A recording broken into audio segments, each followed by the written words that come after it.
Bismillahirrahmanirrahim. Assalamualaikum warahmatullahi wabarakatuh. Yang kami banggakan kepada teman-teman sekalian, remaja Masjid Darul Muttaqin, dan yang saya hormati Ketua Remaja Masjid Darul Muttaqin yang telah hadir di perdana di acara kita. Terus yang kedua, kepada pemateri, dan langsung saja kami bacakan susunan acara pada diskusi mingguan remaja masjid yang bertema tentang menjadi pemimpin idaman rakyat. Susunan acara pada pagi hari ini yaitu satu, pembukaan, yang kedua penyampaian materi, dan yang ketiga adalah penutup. Marilah buka acara ini dengan bacaan Al-Fatihah. Al-Fatihah.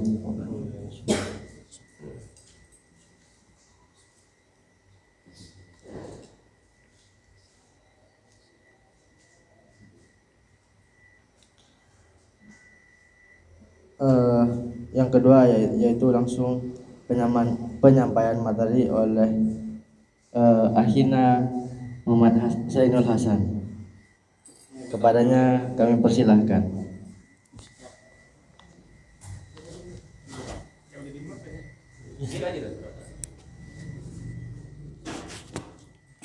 Assalamualaikum warahmatullahi taala wabarakatuh. Bismillahirrahmanirrahim. Alhamdulillahirabbil alamin, nahmaduhu wa nasta'inuhu wa nastaghfiruhu wa na'udzu billahi min syururi anfusina wa min sayyiati a'malina, may yahdihillahu fala mudhillalah wa may yudhlil fala hadiyalah. Tsumma shalatu wassalamu ala Rasulillah Muhammad ibni Abdillah wa ala alihi wa sahbihi wa mawala, amma ba'du. Yang kami hormati pengurus Takmir Masjid Darul Muttaqin, yang kami hormati pengurus Remaja Masjid Darul Muttaqin, yang kami hormati tokoh masyarakat undangan, dan yang kami banggakan semua hadirin hadirat ya. Ada hadiratnya ya. Cuma online mungkin ya. Dan segenap pemuda Desa Setengah Peton yang sangat saya banggakan. Alhamdulillah, di kesempatan kali ini saya diberi amanah untuk memimpin diskusi ya terkait kepemimpinan. Kemarin diminta oleh teman-teman Remas terkait kepemimpinan bisa ngisi acara. Apa temanya? Ya kita buat tema abal-abal ini sebetulnya, bukan serius ya. Jadi jangan sampai ditanggapi hal-hal yang tidak baik, apalagi berkaitan dengan politik. Ya saya kira jangan. Temanya menjadi pemimpin idaman. Sebetulnya ini kan bukan seminar, tapi seperti pelatihan saja tentang kepemimpinan. Tapi di sini kami fokuskan kepada bagaimana kita semuanya suatu saat nanti ketika kita diberikan amanah untuk memimpin, kita itu betul-betul menjadi idaman orang yang dipimpin oleh kita. Ini kan banyak sekarang. Jadi ketika sudah jadi pemimpin, tapi banyak yang menyesal, kok dia pemimpinnya gitu. Kok kastah gitu ya, apa bahasa Inggrisnya kastah? Menyesal ya, menyesal. Dah, kita diskusi. Nanti saya harap teman-teman audien sama peserta baik di online atau offline ya bisa sharing-sharing. Saya tidak akan banyak menyampaikan, tapi mungkin dari sebagian peserta hadirin ini sudah tahu dan lebih paham daripada saya terkait kepemimpinan. Jadi istilahnya bukan maksud mau menggarami lautan, tapi ketika kita belajar maka di sana akan ada ilmu baru. Satu, yang kedua, kalau niatan belajar itu sama dengan niat ibadah. Karena salah satu ibadah yang besar pahalanya setelah kita melaksanakan kewajiban yaitu mencari ilmu. Seperti saat ini kita tentunya kan diskusi mencari ilmu baru. Paham tidak paham, niat kita sudah di sini sudah dicatat sebagai pahala. Kita juga di masjid duduknya kalau niat iktikaf dapat pahala lagi. Nah ini makanya yang belum niat iktikaf saja. Gimana niatannya iktikaf? Ya, nawaitul i'tikaf sunatan lillahi ta'ala. Bismillahirrahmanirrahim. Minta tolong ya operator. Next. Jadi kita bahas dari pemimpin dulu. Definisi pemimpin. Pemimpin itu apa? Ya bisa dibaca ya, saya juga sambil baca karena saya ini tidak buat sendiri tapi ngambil dari pendapat beberapa tokoh dan ahli. Menurut Kartini Kartono ya, menyatakan bahwa pemimpin adalah seorang pribadi yang memiliki kecakapan dan kelebihan di suatu bidang sehingga dia mampu mempengaruhi orang lain untuk bersama-sama melakukan aktivitas tertentu demi pencapaian satu atau beberapa tujuan. Jadi ciri-cirinya pemimpin itu saya kasih warna lain di sini, yaitu kecakapan dan mempengaruhi. Seorang pemimpin itu, ini wajib bagi seorang pemimpin harus memiliki kecakapan. Kecakapan apa? Dalam beberapa bidang, terutama hal memimpin, yaitu yang bisa mempengaruhi terhadap orang. Sebab pemimpin itu memiliki kewajiban memimpin manusia. Pemimpin manusia, yang dipimpin manusia. Beda dengan ketika ada pemimpin tapi yang dipimpin itu hewan, kambing, sapi atau apa gitu. Kalau sapi dan kambing itu kan suruh kadeje kan apa ya bahasa Indonesia saja. Suruh ke utara kan ikut ke utara itu sudah. Suruh ke selatan, nggak mau, tinggal ditarik atau tinggal didorong saja. Tapi ketika kita manusia, memimpin manusia, lah ini perlu kecakapan ini. Bagaimana caranya manusia yang kita pimpin diajak ke selatan, itu ikut ke selatan gitu. Nah ini yang perlu kecakapan karena manusia itu juga punya, yang dipimpin itu rakyatnya itu juga punya apa ya, keinginan yang kadang-kadang berbeda dengan pemimpinnya. Makanya ketika kita bahas tentang kepemimpinan ini seharusnya ada pembahasan yang pertama tentang organisasi, karena pemimpin itu berkaitan dengan organisasi. Tidak mungkin ada seorang pemimpin tapi di sana tidak ada sebuah struktur organisasi dan tujuan. Nah, makanya di sini ditulis oleh ahlinya ini, yaitu tentang sebuah tujuan bersama.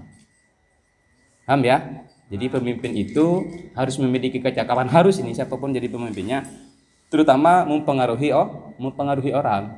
Makanya seorang nabi itu biasanya sebelum diangkat menjadi nabi dan rasul, pertama beliau itu menjadi pengembala dulu. Pengembala kambing terutama ya.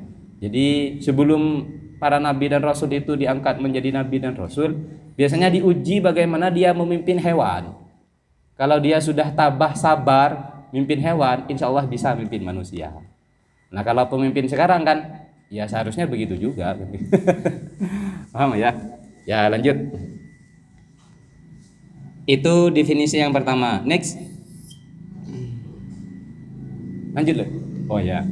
Yang kedua, pemimpin adalah seorang yang aktif membuat rencana-rencana, mengkoordinasi, melakukan percobaan dan memimpin pekerjaan untuk mencapai tujuan bersama.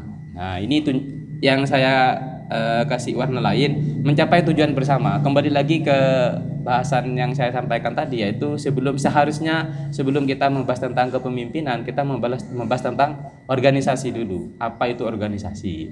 Karena di dalam organisasi mesti ada yang namanya pemimpin. Nah, pemimpin ini tugasnya bagaimana tercapainya sebuah tujuan bersama itu. Misalnya sebagaimana yang dilaksanakan oleh remaja masjid sekarang, yaitu melaksanakan diskusi tentang kepemimpinan. Nah, ini kan terjadi tidak simsalabim. Moro-moro ada orang ya, bawa LCD, bawa mic, bawa kamera, bawa apa, duduk di sini langsung diskusi. Tidak. Ini apa namanya? Butuh proses. Lah proses seperti ini yang disebut dengan kepemimpinan. Siapa yang memproses? Ketuanya, pemimpinnya. Seperti yang ada di remaja masjid ini. Walaupun ini masih kecil-kecilan, tapi ini membutuhkan sebuah kecakapan. Makanya tadi di grup ya, saya lihat itu, saya baca mulai kemarin ketua remasnya sudah ngontrol, sudah menjaga semua. Riko bagaimana, Mif bagaimana, Ferry bagaimana, kameranya bagaimana. Itu kan itu sudah terjadi yang namanya proses kepemimpinan. Siapa? Berarti pemimpinnya. Siapa pemimpinnya? Ya ketua remas. Itu ya. Tujuannya apa? Terlaksananya kegiatan pada saat ini. Atau sederhananya lah, masjid ini ya. Masjid. Apakah masjid ini simsalabim ada? Tidak mungkin. Ada batu bata, ada pasir, ada air, ada uang, ada apalah semua bahan ditaruh simsalabim 1 sampai 2 bulan langsung jadi masjid. Tidak mungkin kan? Mesti ada yang memimpin. Siapa yang punya ide? Arsitek namanya. Dibuat seperti ini warnanya apa, ini besarnya sekian, kadarnya seperti apa, itu arsitek namanya kan. Nah, arsitek itu juga pemimpin, membuat perencanaan. Sebab kalau tidak direncanakan, masjid ini tidak akan jadi seperti ini. Paling tidak jadi seperti Taukur ya. Berikutnya, next. Kategorisasi pemimpin. Nah, pemimpin-pemimpin itu bisa kita pahami dengan beberapa kategori atau ciri-cirinya ya. Karakternya seorang pemimpin itu seperti apa. Di sini kami mencatat beberapa catatan. Yang pertama, pemimpin dalam pengertian yang luas, yakni seseorang yang memimpin dengan cara mengambil inisiatif, tingkah laku masyarakat secara mengarahkan, mengorganisir atau mengawasi usaha-usaha orang lain baik atas dasar prestis, kekuasaan ataupun kedudukan. Yang kedua, pemimpin dalam pengertian yang sempit, yaitu seseorang yang memimpin dengan alat-alat yang meyakinkan sehingga para pengikutnya menerima dengan sukarela. Nah, yang perlu dicatat di sini adalah kedudukan. Jadi pemimpin itu ada dua sebetulnya. Ada pemimpin organisasi, ada apa ya? Maksudnya pemimpin itu diangkat dengan dua cara. Pertama, pemimpin itu diangkat secara kesepakatan, maksudnya melalui sebuah forum organisasi. Ada pemimpin yang diangkat oleh karena karismanya. Contohnya kalau yang saya sampaikan tadi yang pertama organisasi ya, kayak ketua ormas. Ini kan tidak mungkin jadi ketua ormas tanpa ada kesepakatan. Ada takmir masjid. Takmir masjid itu diangkat menjadi takmir melalui forum kesepakatan. Ada pemimpin yang tidak diangkat oleh kesepakatan, tapi diangkat oleh kultur, oleh karismanya. Contohnya seorang ustadz misalnya. Nah, ini ada seorang ustadz, ada seseorang yang memiliki beberapa keahlian. Karena dia tekun, karena dia punya keahlian, punya kecakapan, orang mempercayai untuk memimpin masyarakat walaupun tidak ada kesepakatan untuk memimpin sebuah kegiatan. Contohnya seperti ada kegiatan tahlilan ya, tahlilan orang wafat misalnya. Setelah maghrib atau sore sebelum maghrib, sekarang bulan puasa, orang sudah datang menuju sebuah tempat tahlilan. Nah, itu tidak akan dimulai kalau tidak ada ustadznya. Padahal mereka tidak musyawarah siapa yang tahlil sekarang, kan nggak ada.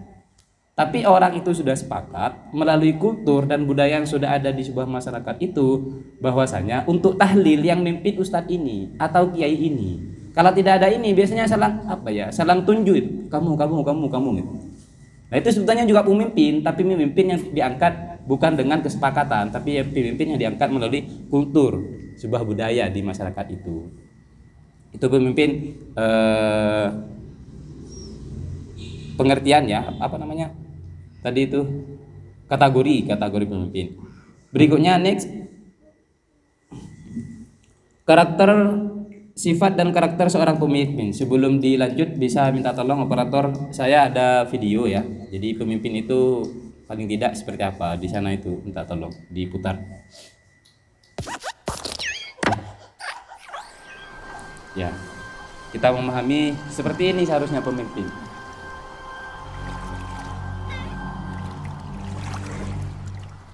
Nah, ini kan perkumpulan ya, harus ada pemimpinnya. Ada permasalahan.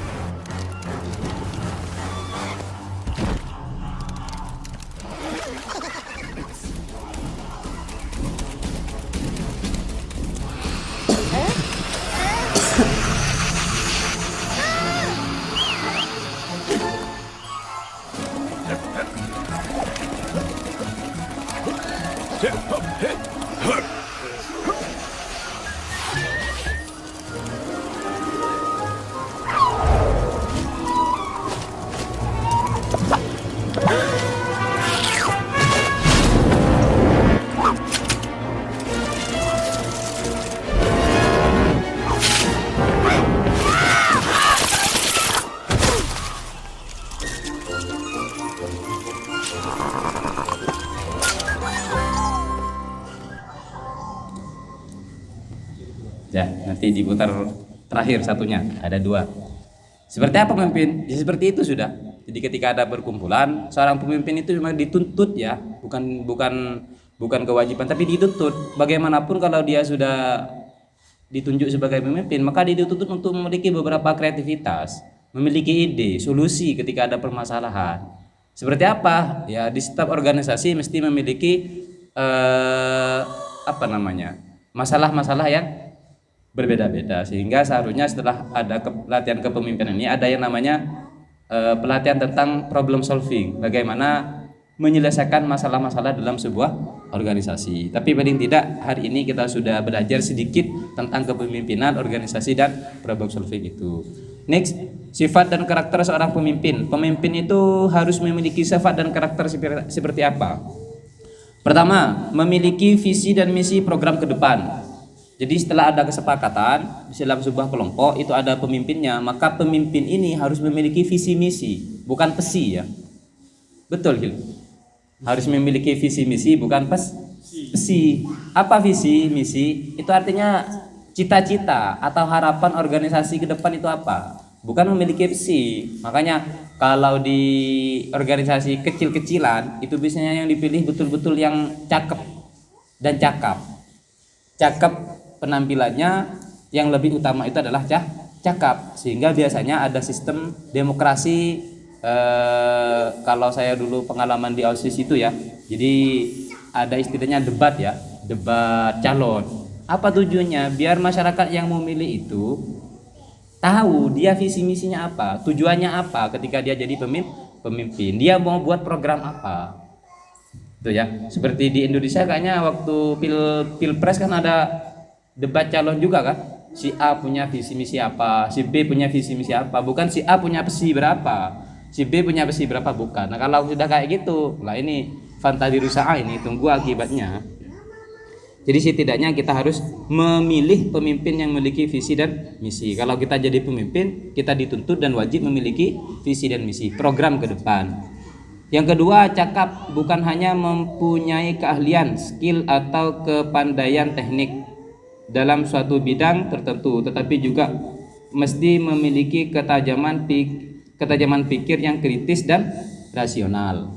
Cakap artinya, cakap ini misalnya teman-teman itu ahli dalam bidang multimedia, dia kan punya skill tentang multimedia, tapi dia sudah punya skill ketika seseorang itu diamanahi untuk memimpin sebuah organisasi, maka dia juga harus yang namanya punya kecakapan tentang bagaimana dia menjadi seorang pemimpin. Sebab ketika kita pinter dan ahli dalam multimedia, yang lebih sulit itu bagaimana orang itu juga pinter dan tahu tentang multimedia seperti kita.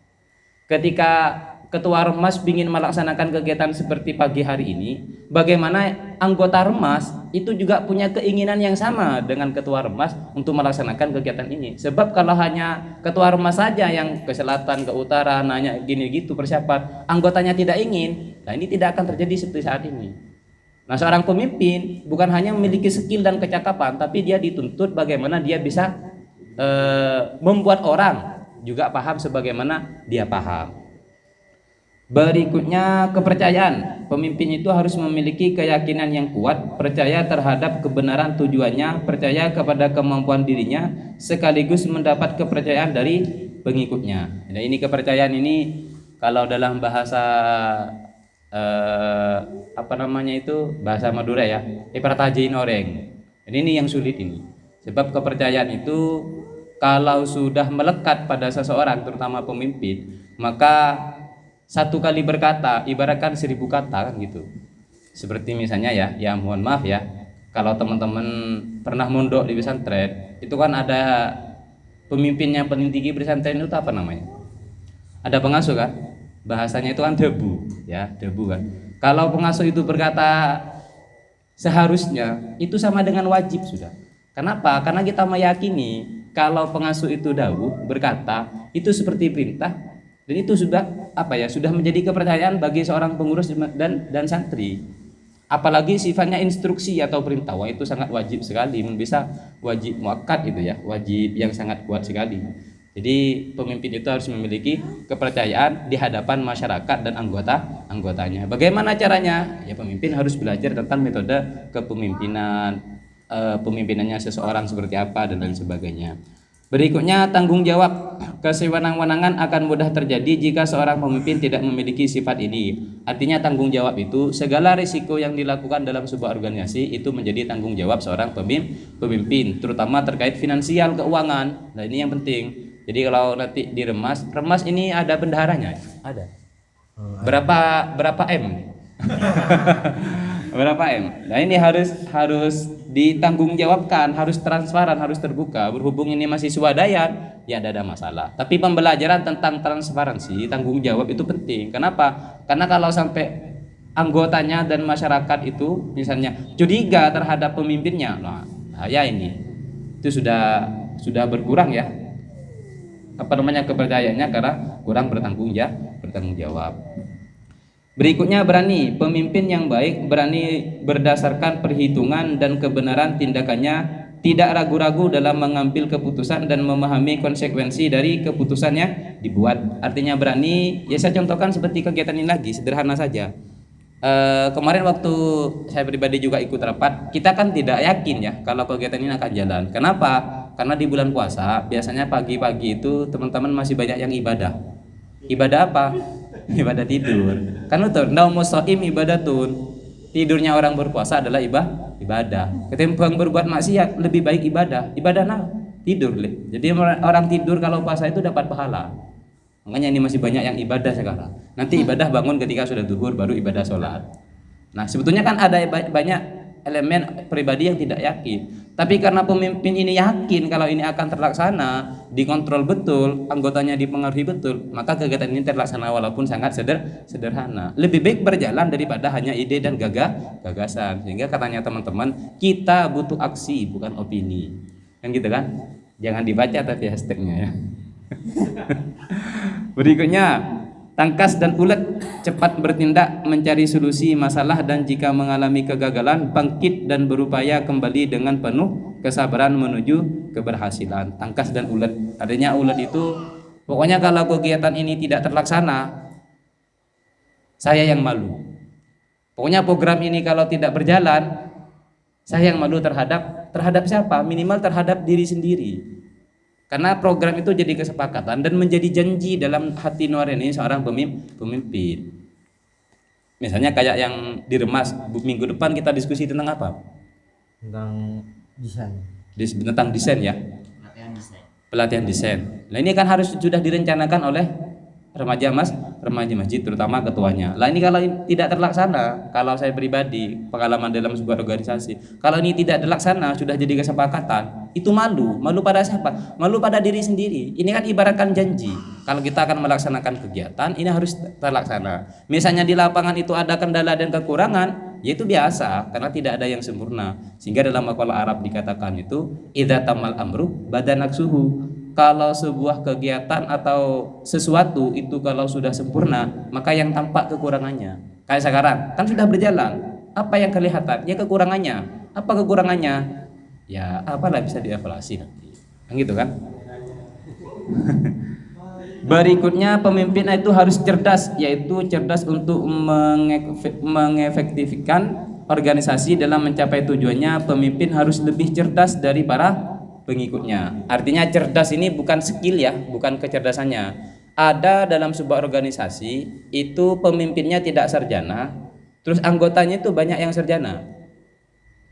Artinya sarjana itu kan hanya memiliki 1 atau 2 skill saja, hanya punya kecakapan saja, tapi dia belum tentu memiliki skill kepemimpinan. Maka seorang pemimpin itu tidak diwajibkan harus memiliki pendidikan tinggi, tapi dia punya punya sifat cerdas untuk memimpin sebuah organisasi. Yang berikutnya, matang. Kematangan yang ditunjukkan dengan kepercayaan diri yang tinggi, pandangan yang luas, dan kematangan emosi dibutuhkan seorang pemimpin untuk mendapat pengendalian situasi. Biasanya kematangan ini kalau kita lihat dari sejarah Nabi dan Rasul, Nabi Muhammad itu diangkat menjadi Rasul umur berapa? Ada yang tahu? Umur berapa? 40 berapa? 43. Sejarah mana itu? Nabi itu diangkat menjadi Rasul itu umur 40 pas ya. Coba kalau kita ingat lagunya Habib Syaitu?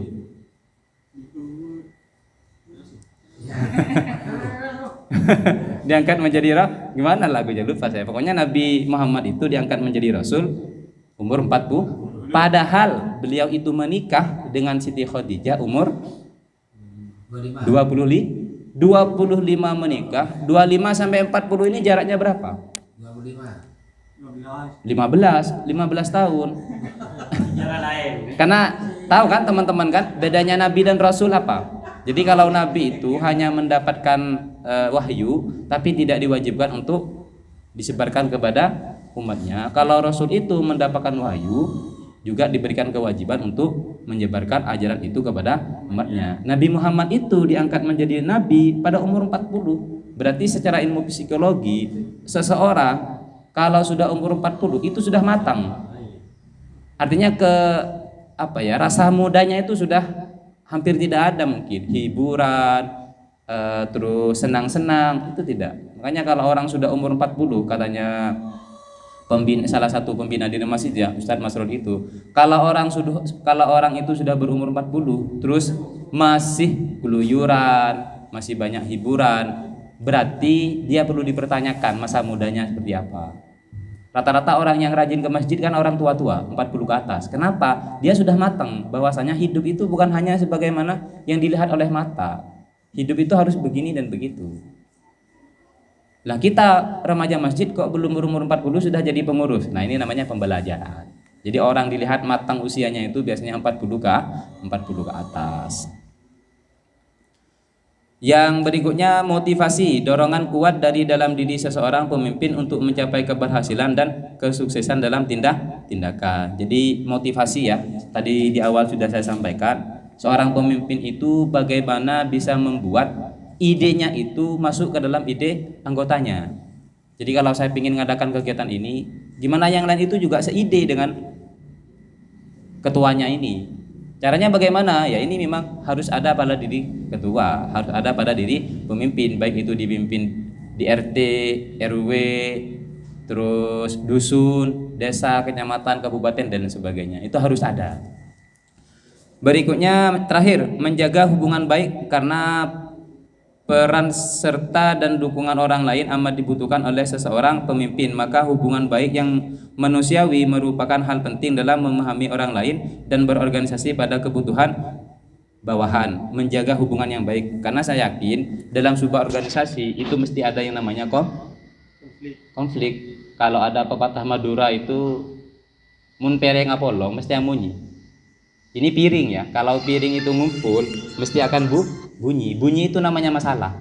Kalau kita berkumpul mesti akan ada yang namanya problem. Nah, problem itu bagaimana diselesaikan? Tugasnya pemimpin. Bagaimana? Ya pemimpin harus belajar bagaimana menyelesaikan sebuah masalah. Makanya biasanya dalam pelatihan kepemimpinan dasar, setelah ada kepemimpinan itu biasanya ada problem solving. Bagaimana seorang pemimpin itu, pengurus organisasi menyelesaikan sebuah masalah. Kenapa? Katanya saya tadi, yang dipimpin itu manusia, bukan kambing.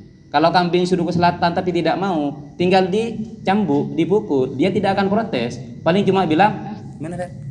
Baik gitu. Baik kan gitu cuma kan? Iya, sapi misalnya, hanya bilang gitu, tapi manusia setara umurnya. Kadang yang lebih tua, ternyata pas ada permasalahan, kan tidak bisa kasar sebagaimana kita memimpin hewan kan? Bagaimana caranya? Ini tugasnya seorang pemimpin. Jangan dipukul. Kalau dipukul kan dia dianggap seperti hewan. Disentuh hatinya, disentuh perasaannya. Syukur-syukur misalnya pemimpinnya itu memiliki hati dermawan, ya diajak ngopi bareng, diajak makan bareng, diajak buka puasa bareng. Insya Allah akan tersentuh itu. Tak nyaman, ya todus. Nah itu seperti itu yang sulit. Menimbulkan kata-kata tak nyaman dan malu itu bagaimana caranya? Bukan pemimpin yang ditakuti, tapi jadilah pemimpin yang disegani. Sebab kalau takut ketika ada di hadapannya manut, tapi ada di belakang congkak, apa dia kan gitu. Tapi kalau sudah disegani, dimanapun dia berada, hendak dia pemimpin saya, nah, kan gitu kan? Kenapa? Karena sudah disegani. Next, pemimpin dalam Islam. Nah ini di dalam agama Islam. Saking dari lengkapnya ajaran-ajaran agama, semua permasalahan itu mesti diatur. Seperti kita masuk masjid, itu atur. Kita keluar masjid dia atur. Coba kalau kita masuk masjid, kaki mana yang diharuskan? Kanan dulu. Kenapa kanan? Karena kanan itu simbol kebaikan. Siapa yang atur? Di dalam agama Islam ada. Masuk ke masjid bukan hanya langsung duduk, megang HP, buka WA, enggak. Tapi kita disunahkan baca doa. Allahumma, itu ada. Baca deh. Allahumma ftah li abwaaba rahmatik. Kan gitu kan? Masuk kaki kanan, baca doa, tidak langsung duduk. Apa? Niat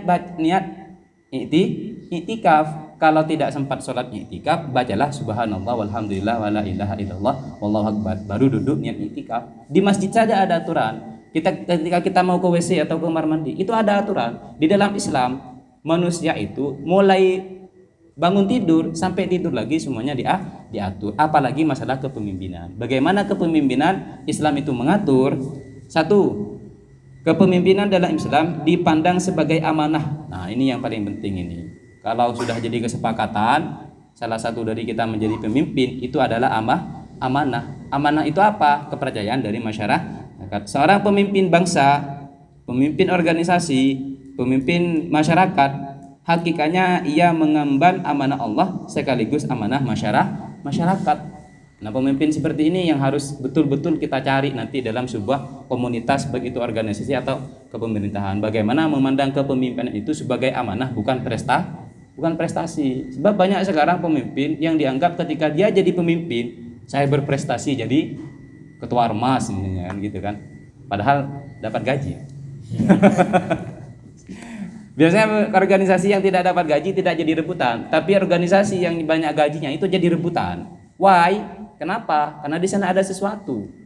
Padahal dapat gaji atau tidak dapat gaji itu sama-sama amanah. Amanah apa? Amanah dari Allah dan amanah dari masyarakat. Manusia itu sebagai wakilnya Allah di bumi. Allah berfirman di dalam Al-Qur'an.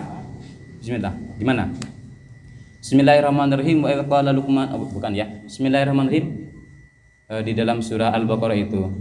Inni ja'ilun fil ardi khalifah. Jadi Allah itu menjadikan di bumi namanya khalifah. Apa khalifah itu? Pemimpin, pengganti Allah di bumi. Pernah saya terangkan kepada teman-teman, coba kalau kita lihat waktu kita kecil sering kita cari burung ya. Burung waktu kita masih kecil punya sarang seperti apa? Ya kapan burungnya sarangnya sudah seperti itu. Kenapa? Karena seorang burung itu tidak memiliki skill sebagaimana manusia. Tapi manusia ada. Oh ya nih. Kenapa? Karena burung itu tidak memiliki skill atau kecerdasan. Sehingga buat sarang dari zaman dulu, zaman Nabi Adam sampai sekarang, sarang burung sudah seperti itu. Kapan burung A seperti ini, kapan burung B buat sarangnya seperti ini. Ada burung yang tidak bisa buat sarang tapi dia tidurnya di pohon-pohon dan di kayu-kayu atau di tanah-tanah itu. Kenapa? Dia tidak memiliki skill. Tapi manusia sebagai pemimpin atau gantinya Allah di bumi itu memiliki ide dan kreativitas. Coba kalau arsitek rumah-rumah, waktu kita lihat belajar di buku-buku sejarah itu rumah adat Indonesia kan banyak kan? Sekarang ada enggak di desa Alas Tengah yang rumahnya rumah adat Jawa Timur? Enggak ada, sudah banyak dibongkar, bahkan sudah tidak ditempati itu kan. Karena manusia itu sebagai pemimpin di bumi sehingga memiliki beberapa kreativitas. Masjidnya dulu tidak seperti ini, sudah sekarang didesain seperti ini. Rumah kita dulu desainnya sederhana, sekarang sudah didesain menjadi desain Eropa, Amerika, Australia kan gitu kan. Kenapa? Selalu berubah. Ngetren sekarang belum tentu ngetren kepada anak kita nanti. Anaknya kita nanti ngetren belum tentu pada waktu cucu kita ngetren nanti, tidak bisa. Kenapa? Dan ini memang dinamis karena manusia itu sebagai khalifah di bumi. Amanah bagaimana bumi itu dimakmurkan. Paham ya? Sudah masuk zuhur. Beri adzan dulu. Ada muadzin.